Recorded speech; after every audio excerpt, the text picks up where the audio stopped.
और corona virus के खिलाफ वैक्सीनेशन ड्राइव को लेकर सुप्रीम कोर्ट ने आज बड़ा फैसला सुनाया है। सुप्रीम कोर्ट ने अपने आदेश में कहा कि वैक्सीन के लिए किसी को बाध्य नहीं किया जा सकता। कोर्ट ने यह भी कहा है कि सरकार नीति बना सकती है और जनता की भलाई के लिए कुछ शर्तें लगा सकती है।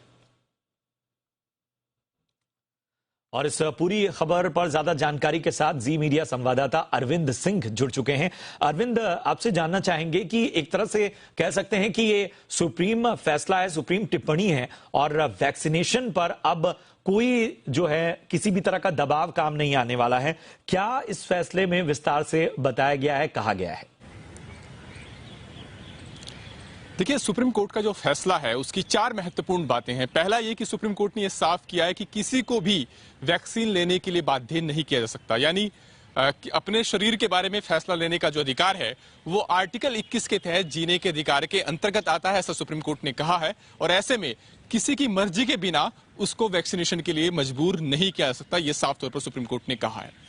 दूसरा, सुप्रीम कोर्ट का यह कहना था कि जो सरकार की कोरोना नीति है वो एक्सपर्ट्स की राय पर आधारित है, लिहाजा उसको मनमाना या फिर गैर कानूनी नहीं करार दिया जा सकता।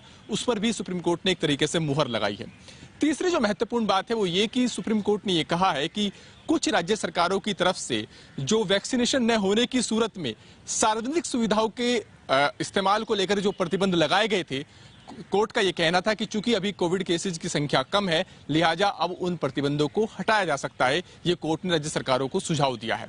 और चौथी महत्वपूर्ण बात यह कि सुप्रीम कोर्ट ने यह कहा है कि जो क्लिनिकल ट्रायल का जो डेटा है वैक्सीनेशन का, और इसके साथ साथ उसका जो दुष्परिणाम है, जो साइड इफेक्ट्स हुए हैं, उनके बारे में भी डेटा को सार्वजनिक किया जाए, जैसा कि याचिकाकर्ताओं की तरफ से मांग की गई थी।